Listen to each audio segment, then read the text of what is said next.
Nepal's insane landslide destroys 10 villages. That's the shocking headline. But what happened high in the Himalayas may be even more terrifying than the destruction caught on camera. Without warning, a massive wave of mud, rocks, and water came tearing down the valley. Roads vanished. Buildings were buried. A bridge was ripped apart like it was made of paper. And people trapped on higher ground could do nothing but watch as everything below them disappeared.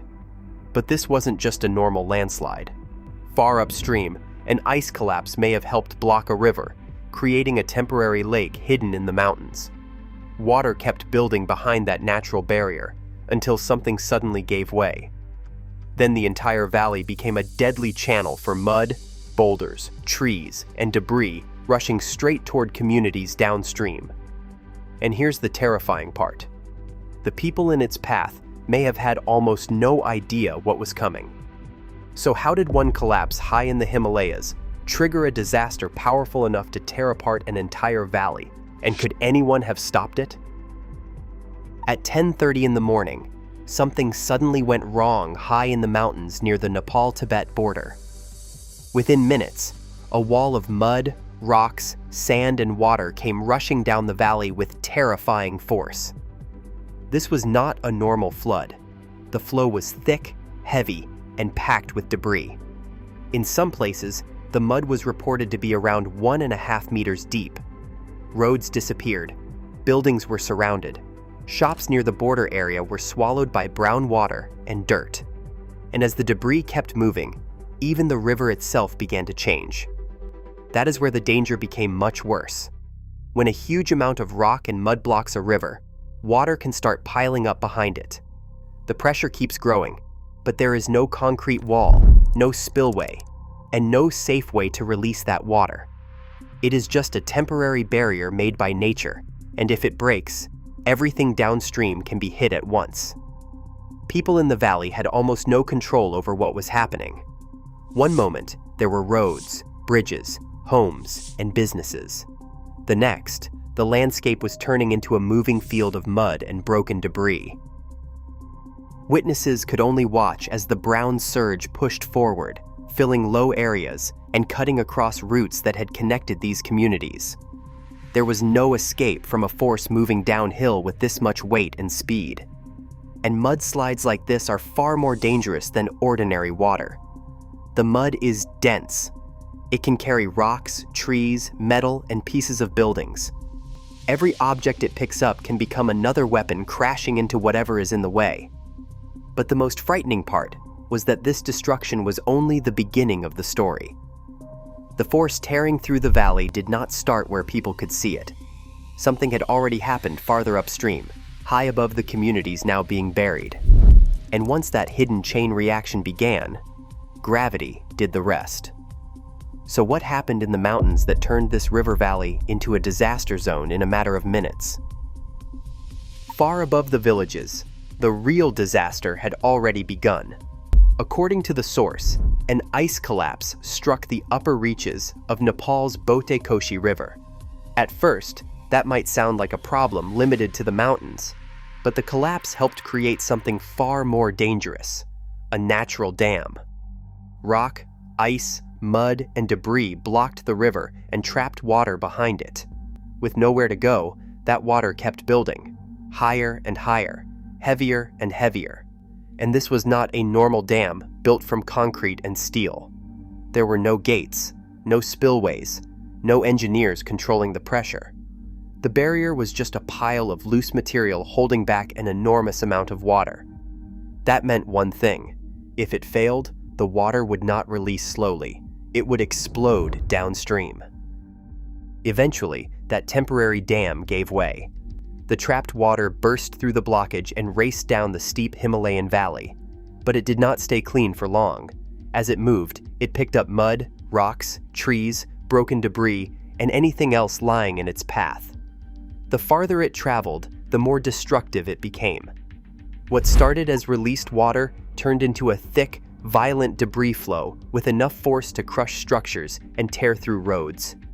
And because the valley was steep and narrow, gravity pushed the flow forward even faster. That is what made the situation so terrifying for the communities below. The people downstream were not standing next to the original collapse. Many may not have seen the danger forming at all.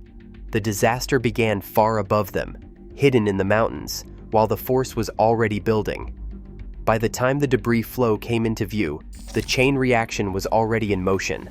There was no switch to turn it off, no wall strong enough to stop it. And directly in front of the oncoming surge stood one of the valley's most important lifelines: a bridge.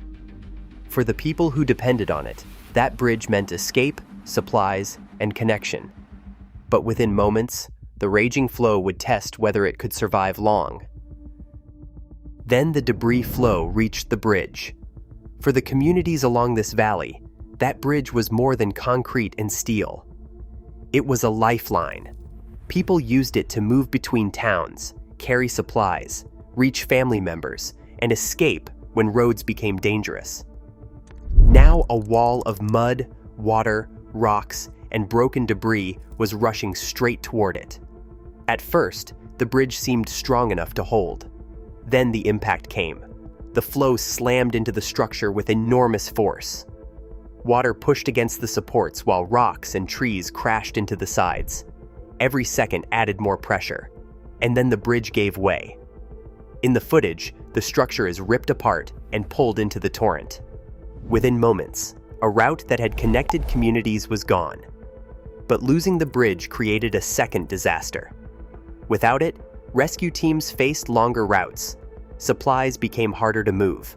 People on one side of the valley could suddenly be cut off from help on the other. And the danger was not over. As the mud continued downstream, it carried pieces of homes, wood, metal, and other debris. Among the objects floating in the water were liquefied petroleum gas cylinders. That made the scene even more dangerous. A cylinder crashing into debris could cause damage. A damaged one could leak. And yet, despite the risk, some residents entered the fast-moving water trying to recover belongings. It may seem unbelievable, but for families who had just watched their homes disappear, those objects could be everything they had left.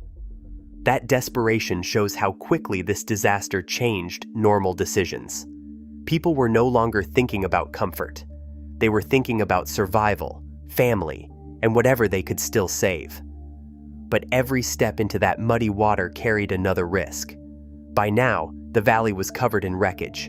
Roads were damaged, the bridge was gone, homes had been hit, and as rescue teams finally began moving deeper into the affected communities, they were about to discover that the destruction seen from a distance was only part of the story.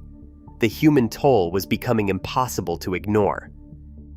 As rescue teams moved deeper into the valley, the disaster stopped looking like a wall of mud and became a human emergency. Homes were buried, roads were blocked, buildings were unstable. In many places, thick mud made it difficult to tell where one structure ended and another began. Every step became dangerous. Rescuers moved through broken wood, twisted metal, rocks, and wet debris while searching for people who might still be trapped inside damaged buildings. And the numbers being reported were terrifying.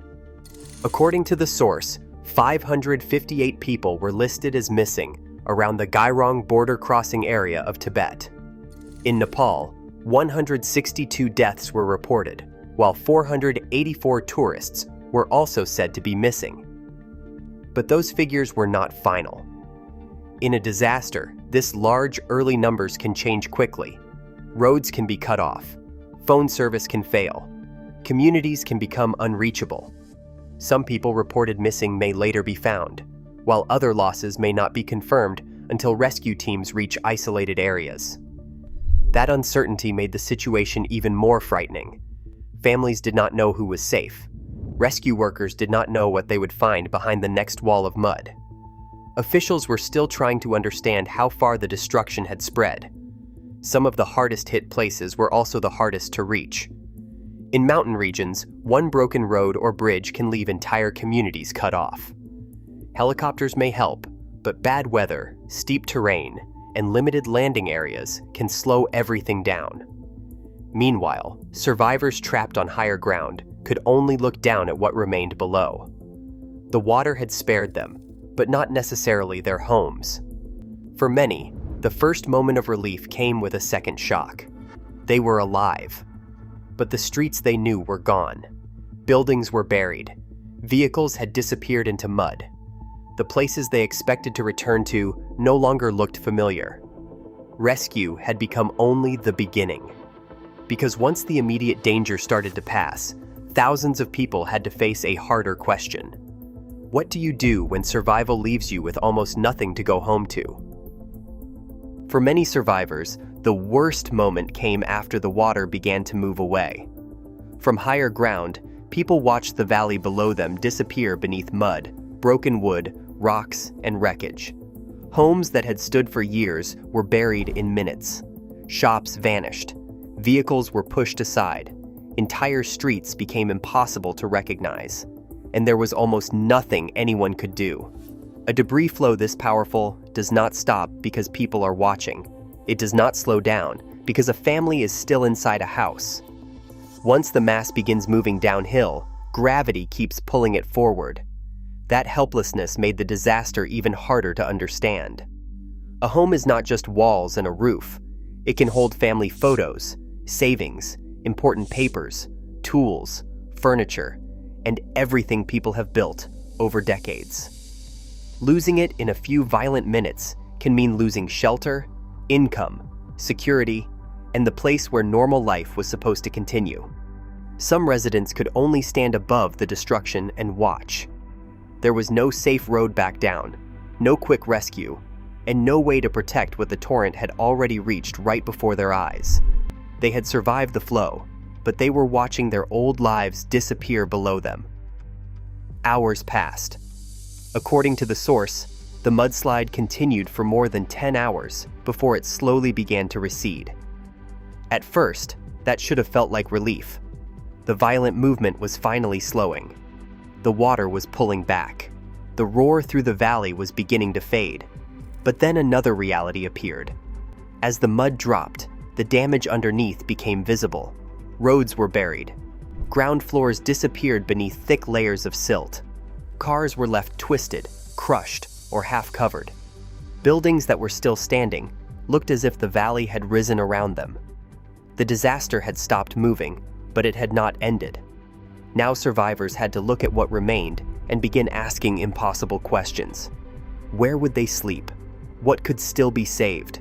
And how do you rebuild a life when the place you called home has been changed beyond recognition? When the flow finally pulled back, the valley looked like a different place. The water was lower, but the damage was everywhere. Thick layers of mud and silt covered roads, yards, and the lower parts of buildings. In some areas, first floors were buried so deeply that only the upper levels remained clearly visible. Cars that had once been parked beside the road were crushed, twisted, or stuck inside the mud. Some were pushed far from where they had started. Others were almost completely buried. And from the air, the scale became even harder to ignore. A single damaged house was shocking from the ground. From above, the same destruction repeated again and again across the valley. Rows of buildings stood surrounded by brown sediment. Roads vanished beneath mud. Paths that once connected homes and businesses were difficult to find. What had been a working community now looked broken into isolated pieces. But the end of the flood did not mean the end of the emergency. Now came the slower part. Roads had to be cleared before trucks could pass. Buildings had to be checked before families could return.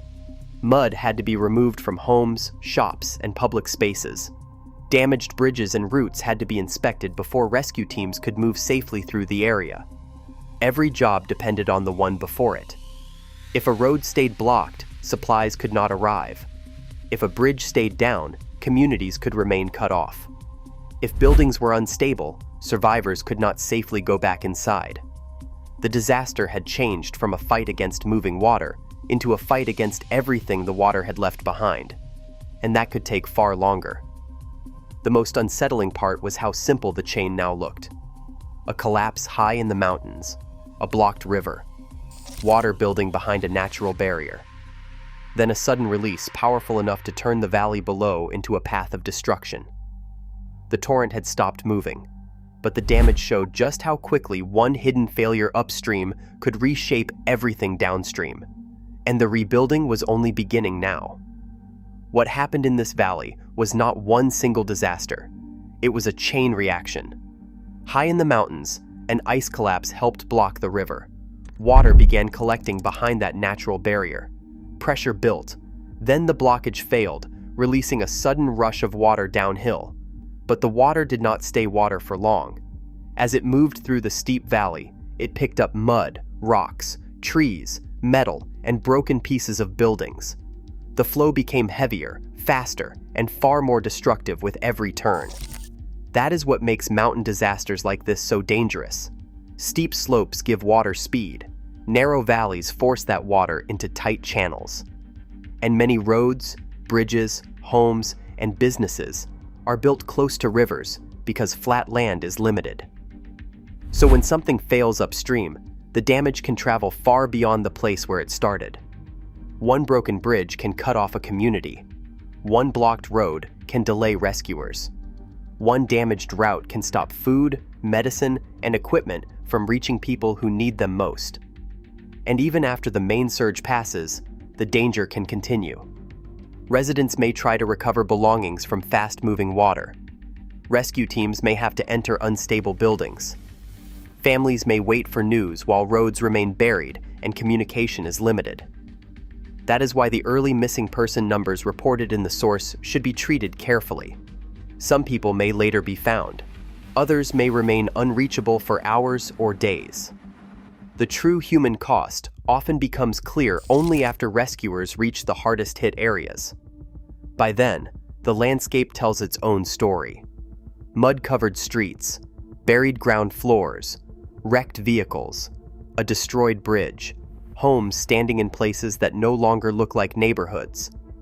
The torrent eventually slowed, but the chain reaction had already changed the valley.